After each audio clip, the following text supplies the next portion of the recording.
Assalamualaikum warahmatullahi wabarakatuh. Saya Merlina Agustin dengan NIM 63040200081 dari kelas 3C MBS.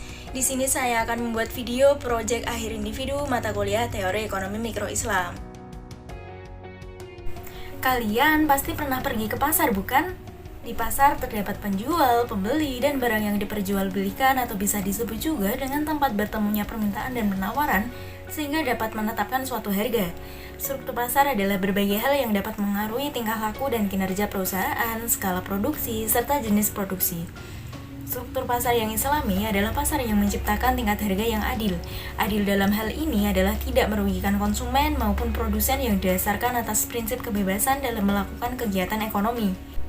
Dua struktur pasar yaitu pasar persaingan sempurna dan pasar persaingan tidak sempurna. Pasar persaingan sempurna ini adalah pasar yang dimana antara penjual dan pembeli tidak dapat memengaruhi harga atau hanya sebagai price taker, dan harga yang ada di pasar itu merupakan hasil kesepakatan dan interaksi antara permintaan dan penawaran. Dikatakan sebagai pasar persaingan sempurna apabila jumlah penjual produk yang identik banyak, barang yang diperjualbelikan bersifat homogen, dan seorang penjual secara individual tidak dapat memengaruhi harga pasar. Di dalam pasar persaingan sempurna ada kelebihan dan kelemahannya.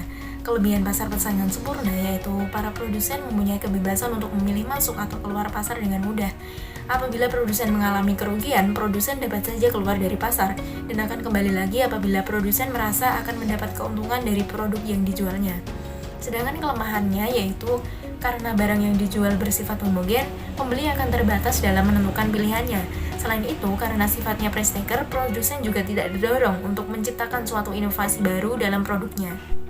Selanjutnya yaitu pasar persaingan tidak sempurna. Pada dasarnya, pasar persaingan tidak sempurna timbul apabila output industri disediakan dan ditawarkan oleh sekelompok kecil perusahaan. Di dalam pasar persaingan tidak sempurna, kita akan menemui penjual yang sedikit jumlahnya dan produsen mempunyai wewenang untuk mengendalikan harga atau price maker. Ada beberapa bentuk pasar persaingan tidak sempurna, yaitu yang pertama, pasar yang terdiri atas satu orang penjual dan banyak pembeli disebut dengan pasar monopoli. Di seluruh pom bensin di Indonesia dikelola oleh Pertamina.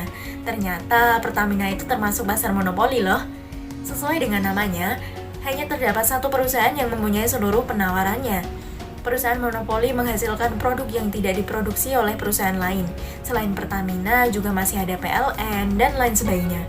Yang kedua adalah pasar yang dikuasai oleh beberapa penjual besar, namun barang yang ditawarkan tetaplah homogen atau satu jenis saja, disebut dengan pasar oligopoli. Contohnya yaitu perusahaan air mineral. Bisa dilihat contoh perusahaan air mineral di samping ya teman-teman. Oh iya, tidak hanya perusahaan ini saja loh yang memproduksi air mineral, tapi masih ada perusahaan lainnya juga. Kalau ciri seperti ini, kita bisa menyebutnya dengan pasar oligopoli. Yang ketiga adalah pasar persaingan monopolistik, yaitu pasar yang terdiri atas beberapa pembeli dan penjual untuk barang yang sejenis dengan perbedaan dalam kualitas, bentuk, dan mereknya.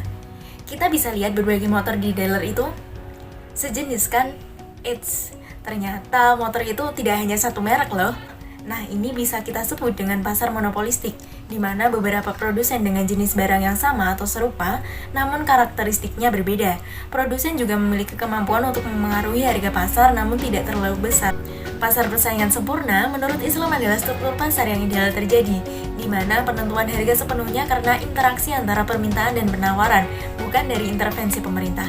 Rasulullah SAW sangat menjunjung tinggi pembentukan harga yang terjadi akibat mekanisme pasar, bukan dari intervensi pemerintah. Meskipun ajaran Islam menghendaki sebuah struktur pasar persaingan sempurna, akan tetapi Islam tidak melarang adanya oligopoli ataupun monopoli dalam pasar persaingan tidak sempurna. Sekian penyampaian materi dari saya. Apabila ada kesalahan, saya mohon maaf. Wassalamualaikum warahmatullahi wabarakatuh. Sampai jumpa. Jangan lupa komen, like, and share video ini ya.